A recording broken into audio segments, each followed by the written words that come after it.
A long time ago, in 2004, a game came out on the Nintendo GameCube, Paper Mario and the Thousand Year Door. It was a wonderful game filled with joy, love, laughs, and most importantly, solid RPG elements. Built up on the shoulders of its forefathers, Mario RPG and the original Paper Mario, the Thousand Year Door went on to be loved by everyone. Then, a terrible calamity befell the world, the 2008 global financial crisis. Afterwards, Paper Mario was never the same again, stuck in a cycle of attempted reinvention, decay, and reinvention again. The much beloved series fell to ruin. But then, something happened. Rising from the ruins came hope!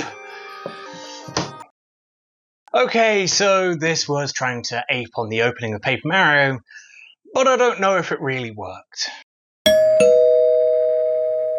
So, Paper Mario and the Thousand Year Door finally got re-released on a modern console.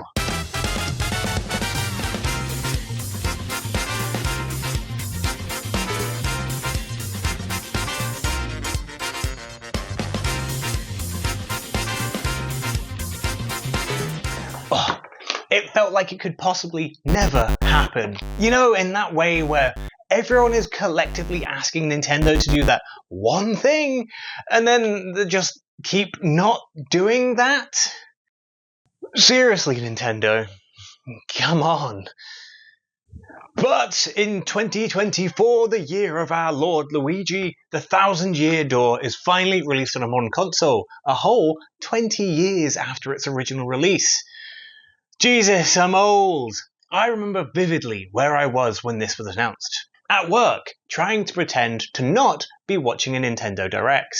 The levels of cancer have been really decreasing lately, which is great. Oh, wow. Yeah, that sounds bad. Yeah. Goodness me. Chris, are you paying attention? No, I mean, I love cancer. Did he just say? This is a game I've been meaning to do some form of retrospective of for some time, but the faint whisper on the wind that it might be re-released in some way or form kept me at bay. Like, this was a whisper that was happening all the way back at the start of 2020, when I made a video about Luigi. Oh god.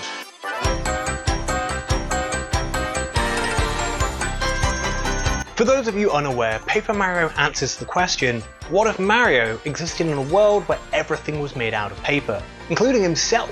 The printer at my work only does black and white. Please don't fire me.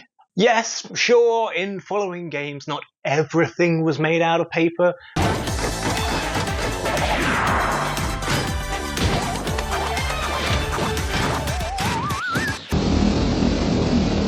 But don't think about that. Those dark days are behind you now. It's just you, me, and the paper. Like any good game, it opens with another man opening your post. This is why no one takes you on adventures, Luigi. Come on now. Wouldn't you know it, Princess Peach has been kidnapped. Probably by that pesky Bowser. So you're off to Rogueport to hunt for clues.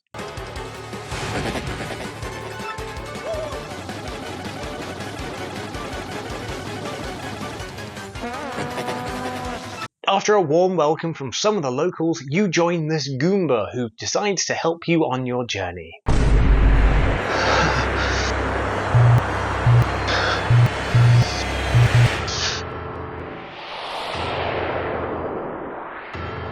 This is a children's game.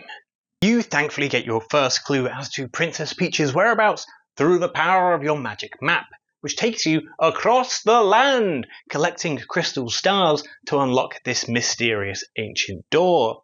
Each star leads on to the next, like some sort of marvellous compass. Luigi and the Marvellous Compass. Luigi. As is tradition, our journey takes us to the natural opening of any Mario game. A green meadow, a sewer, and inevitably, a castle. Although some things just don't quite feel right here.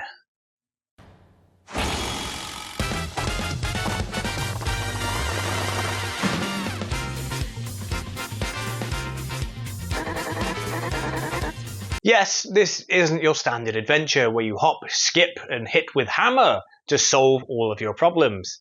I mean, it is. That is how you solve a lot of problems.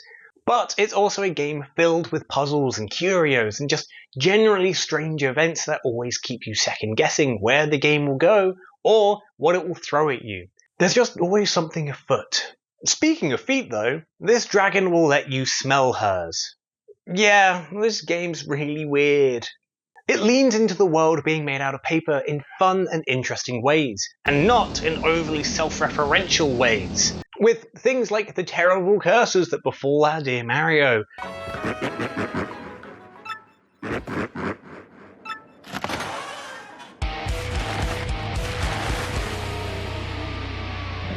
Which allow him to fold himself into a plane to fly distances.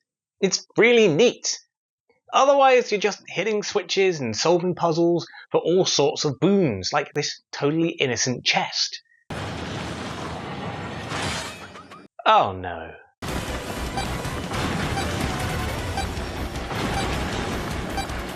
Okay, so yes, there's a lot of Mario doing his wahoo best, but what about the violence?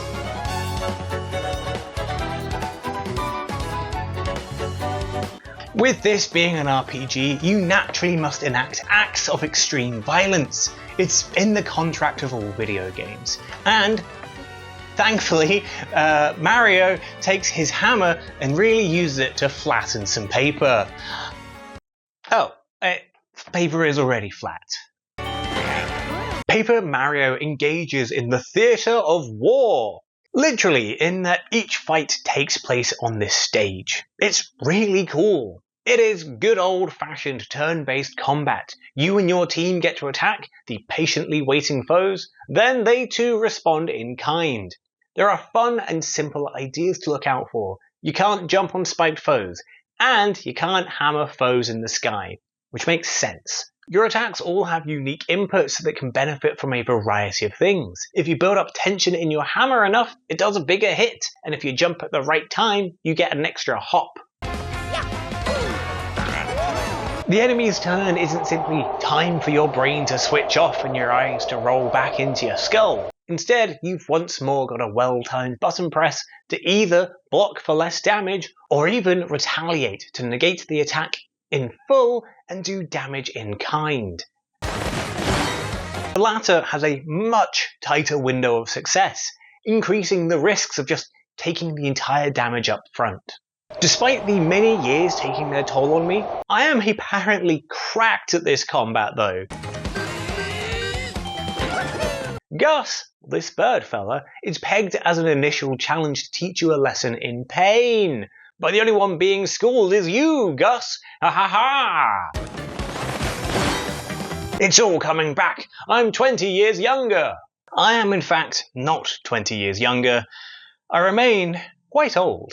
Paper Mario's combat is just really fun. There can be at times a light puzzle element as you try and work out the best way to tackle particularly challenging foes. You can only hammer the thing closest to you, so maybe you'll need to work out how to quickly dispose of some chump before you can deal out some sweet justice. Maybe an enemy needs to be flipped over on its back for you to attack its weak point for massive damage, or even maybe you need to break out some items to bypass their defenses and crush everything. Or maybe you harvest the power of the stars themselves and enact some terrible catastrophe.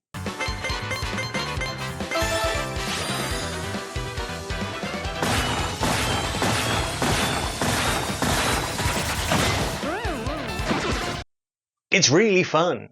You're not simply limited to your basic Mario jump and your Mario hammer. There's a whole world of abilities for you to unlock and equip thanks to the badge system. You'll find badges in the world or purchase them from a shop, and in equipping them, that then allows you to use that ability, each of which will have some form of interesting input. Your Quake Hammer lets you hit all ground enemies. Your Multi-Bounce lets you hop, skip and crush each foe in a row. And a cheeky hammer throw can take care of those pesky flying problems. You're only limited by how many badge points you have, which may be just how much space you've got on your overalls. As you level up, you can choose for more badge points, instead of, getting extra health or something, which I assume is just getting an extension on your overalls. But do you really need all these fun and fancy abilities? Do I need that many points of the badge? Well, badges aren't just attacks, they also provide a variety of passive bonuses that can be really useful, such as adding an artificial boost to your health, or even giving you a slight chance of a natural dodge when low on health. You'll be swapping in all sorts of bits and pieces and slowly building to something uniquely you as you become just a real special badge guy. The combat in Thousand Year Door is just quite delightful. The constant stream of new enemies with new means to bash them keeps things engaging, which is good, because there's a lot.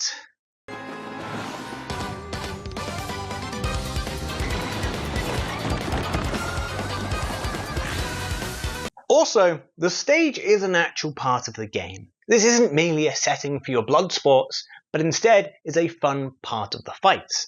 The backdrop might fall down and hit enemies. Someone might run onto the stage and drop an entire light.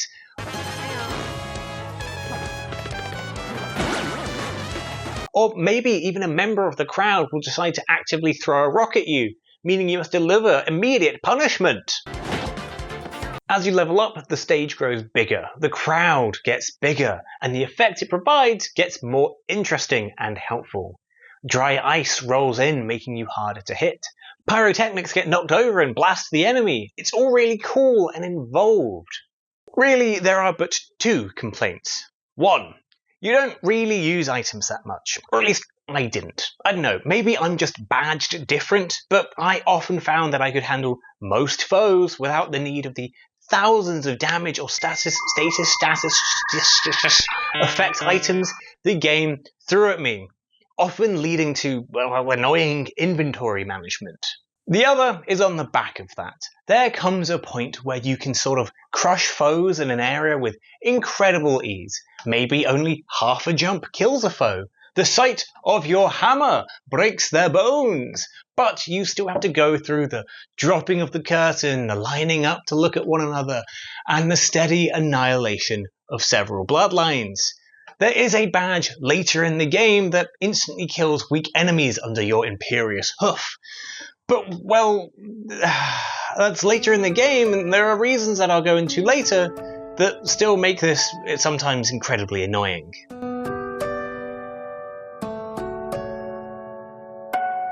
Right, we've had our scenes of gripping action, Mario on the barricade as it were, but this is a Mario game, it's about saving Princess Peach. Where is Princess Peach anyway? Oh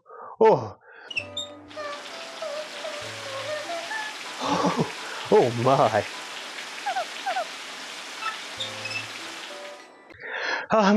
Okay, so Princess Peach is doing fine actually. I need to go take a cold shower.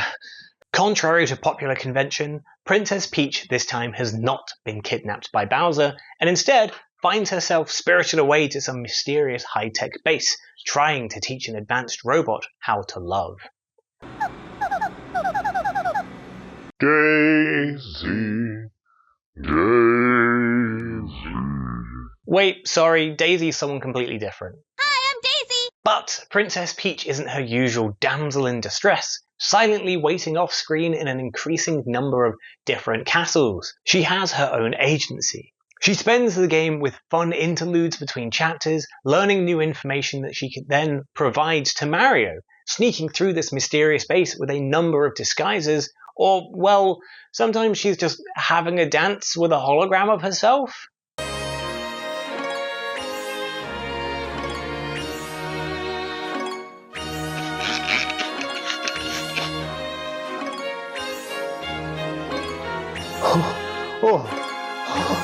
But then, this does raise the question, if Peach is here, where the heck is Bowser?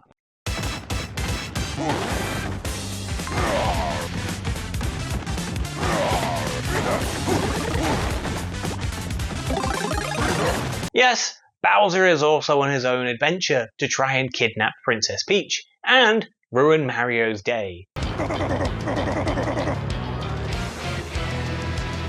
He too has interludes where he stumbles about as some sort of comedic foil, mostly being incompetent in his malevolent evil, and it is quite fun.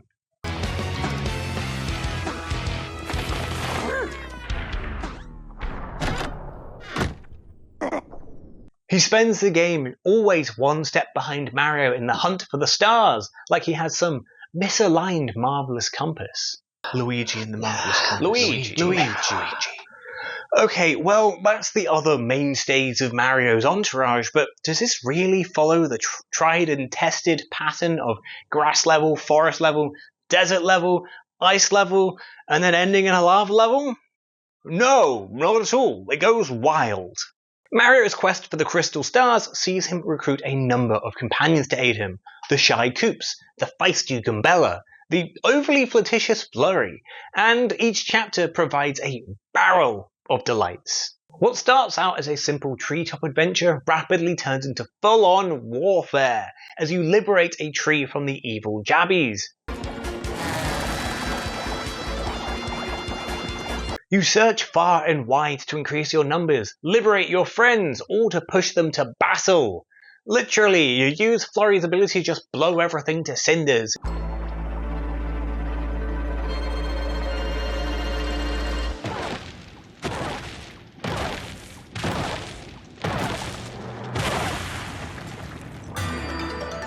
It's like the Kamakura Shogunate up in here. With each star brings new locales, and even getting there is a task in of itself.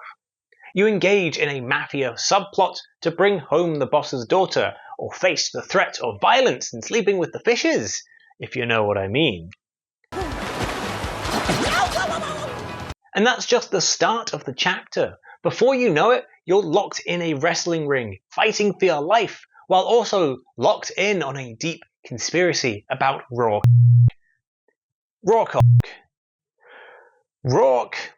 Hawk.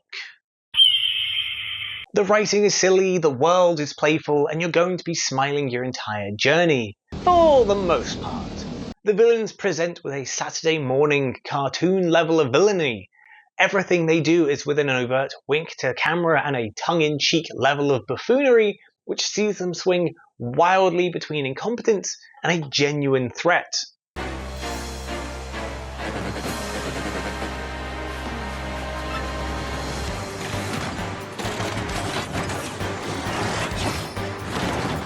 The story is just fun. Each chapter is its own self-contained episode of drama with its own little nifty tale that it's trying to tell, whether it's you're overcoming some sort of evil or solving a sort of mystery that's unraveling before you.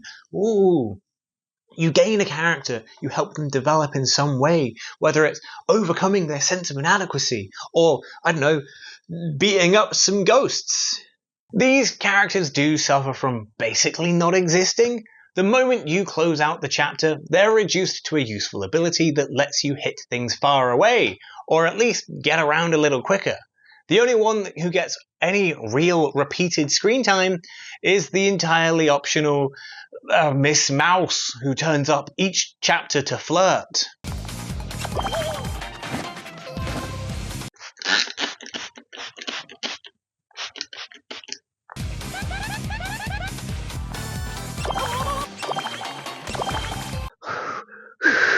Oh, good heavens. Oh, gracious. One of my favourite chapters involves you going to some dark and gloomy town, where people keep turning into pigs due to a foul curse.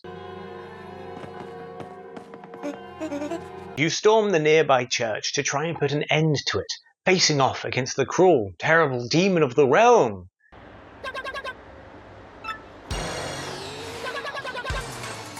Ah, he's horrifying, but also just absolutely great. He's a wisecracking, sarcastic weirdo of a ghost who steals your body, and you have to try and find out his true name, or else he's just going to keep jumping out of the sky and beating you up for style points. But I know what you're thinking. I remember this. I've played this before. I can get this name instantly. But hang on. Where's the P?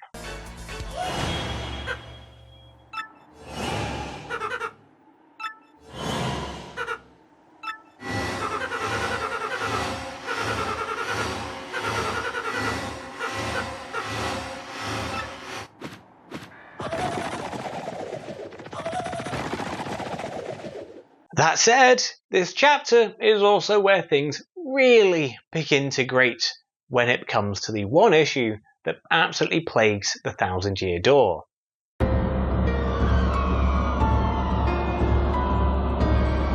Some chapters are nice and straightforward. You mostly progress through a field into a dungeon and job's a good one. Or maybe you're just locked into the Glitz Pit, beating off one lot of dudes after the other. But others involve a lot of backtracking, and I don't mean the infamous chapter where you chase through every location after General White, always just missing the man and having to head off elsewhere. There's the fast travel warp pipes.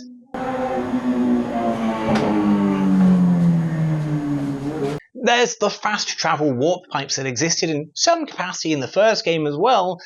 And yes, it's annoying, but the true crime is the backtracking that runs through the entire game.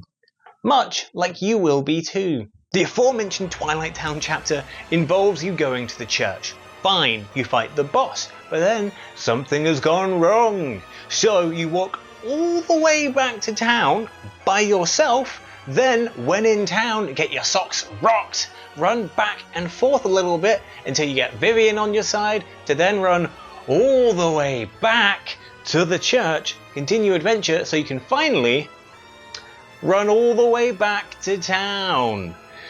The remake has a pipe included to fast travel back, but that's just for the final furlong. You're still locked in this back and forth nightmare for ages. I feel like this must have been something I've only come to notice in my old age, now that I respect my own time, as I have no memory of this as a child, because it is everywhere.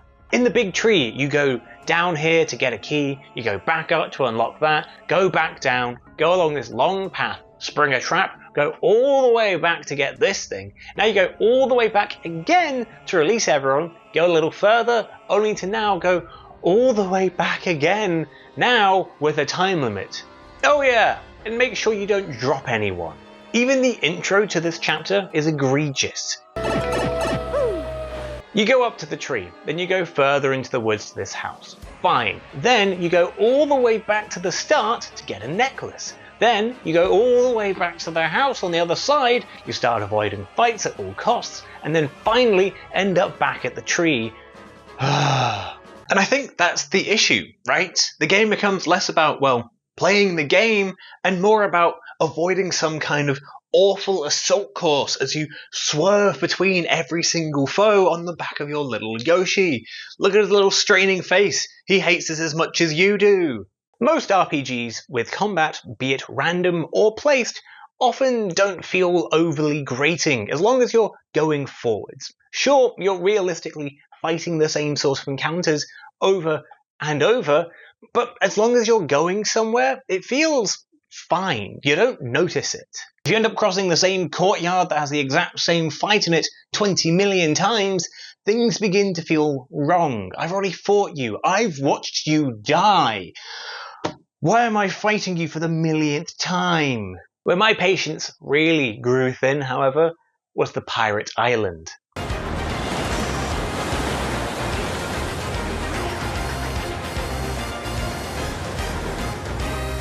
A fun pirate adventure. This is so fun. Sure, we're beset by ghosts and we might never see our loved ones again as we slowly starve to death on this beach. But pirates, adventure, fun.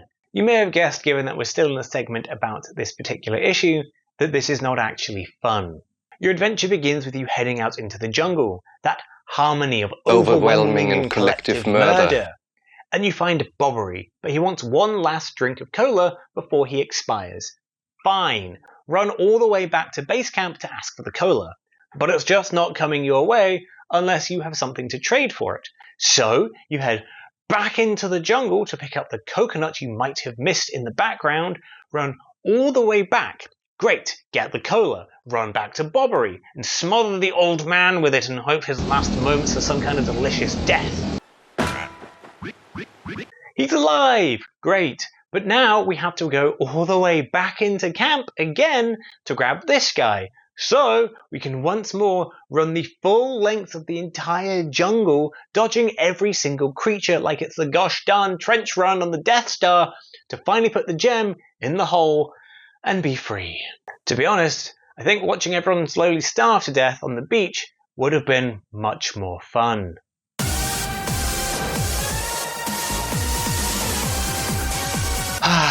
Okay, that was healing.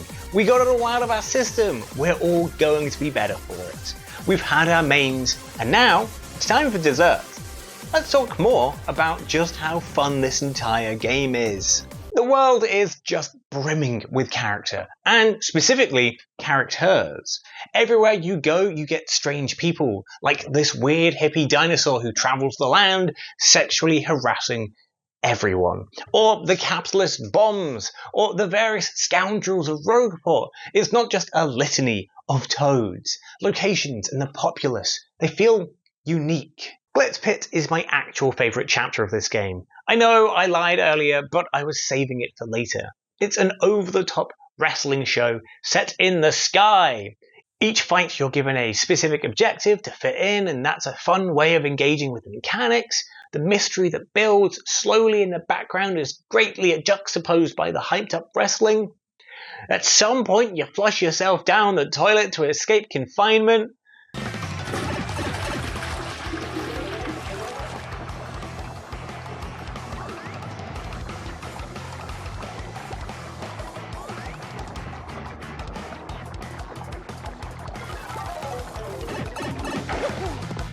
Bowser is given such wonderful character as he stomps around trying to be evil for the sake of him being the villain. He doesn't have a grand scheme beyond the fact that he should be scheming, right? That's his job. Almost every character gets Mario's name wrong in a long-running joke throughout the game.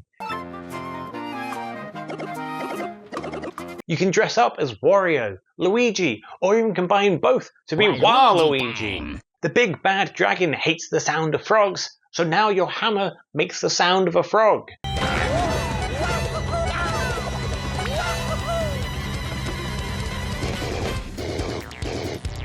An entire chapter is styled as a mystery novel, with a penguin as our detective. You interrogate each passenger, trying to get to the bottom of things, running up and down the length of the train, over and over and over and over, and oh god, it's happening again! It's not even just the activities, it's also the writing of everything. Play on words and weird jokes fill everything. The backdrop and the like routinely just has stuff going on, like this guy being absolutely beaten up by the mob. It's fun. There's just lots of fun and silly references throughout. There's a Toad who talks about all the games he's playing, such as Fire Emblem. Probably one of the first times a Western audience would have even heard of it, outside of those two cool sword guys in Melee. Roy will forever be our boy. Roy's our boy! But as you progress the story, the Toad plays other games, and even mentions Paper Luigi and the Marvelous Compass, which is crazy because that doesn't exist. Marvelous Compass. Luigi, the Marvelous Compass.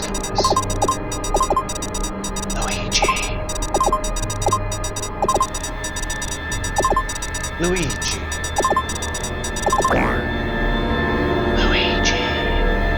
Luigi and the Marvelous Compass.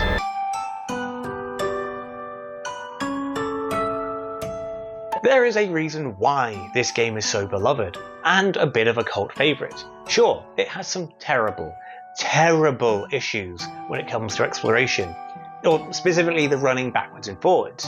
But normally, everything surrounding that is really fun, really silly, and eventually builds to something genuinely quite epic.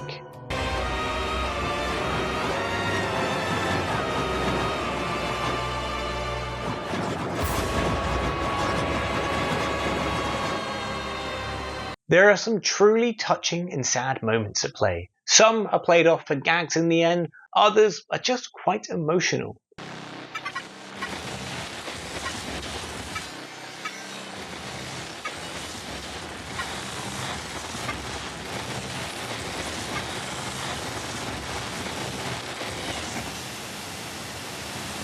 It just really nailed the order of a semi-light-hearted RPG that features Mario. It's a shame that after this, the series begins to completely fall off. At some point in the future, maybe the distant future, I plan on doing a video looking over every single Paper Mario game. But given that's a lot of games, some of which are very, very bad, that may take a while. My hope is that with Nintendo finally having given us the 1000-year door, they'll finally listen and shove the Paper Mario series back towards this formula, having allies and partners, combat being just RPG combat and not some overly complicated madness, and I don't know, just fun writing, fun characters, and things that aren't Toads. It cannot be stressed enough how fun so many of these designs are. The Toads in Rogueport are different to the Toads elsewhere. You've got Koopas with sunglasses on, Bombs with pirate motifs, these weird mice creatures. The otherwise tropical and fun Piantas from Sunshine are replaced with the cruel, organised crime fist of the Mafia. The 1000-year door showed Nintendo to be a developer that was happy to experiment with its IP, to do things with its characters that it hadn't done before, to poke fun at itself in a genuine way and not in a way that almost feels corporate and controlled. I love the Paper Mario series, or more specifically, I love the 1000-year door, and I'm beginning to worry that what I actually love was an outlier to an otherwise alien format. But at least with the 1000-year door finally released onto the Nintendo Switch, it means we can all collectively bask in that nostalgic warmth once more. The series may have moved on, you may have aged and changed. Maybe you're a completely different person to who you were 20 years ago. But the 1000-year door, well, it remains an absolute gem, and it will remain so for another 1000 years. Hello, and thank you for watching my video. It was about Paper Mario and the 1000-year door. If it seemed really hectic during all the filming of this, it's because my cat was causing an absolute nightmare the entire time. Frequently he was biting my feet, biting my butt, attacking all the wires, just being an absolute rascal, as you may have noticed in several shots. Trust me, they were the best ones I had. If you have any thoughts, let me know about Paper Mario and the 1000-year door. You see what I have to put up with? Jeremy, don't work with amateurs. Anyway, if you have any thoughts, let me know in the comments or just on the Paper Mario series in general, because I love it, or I want to love it, and yet. Otherwise, you can catch a video up here. Let's say this is one which I did recently, which is another retro-esque game, being about Dark Cloud and Dark Chronicle. Really good video. It's long, but I think you should definitely give it a go. Otherwise, down here we've got a video all about another video game. I think it's Balatro, which again is a really fun video. You should totally give it up. Give it a go. Give it up? You should probably also give it up because it's going to absorb all your time. Anyway, thank you and goodbye.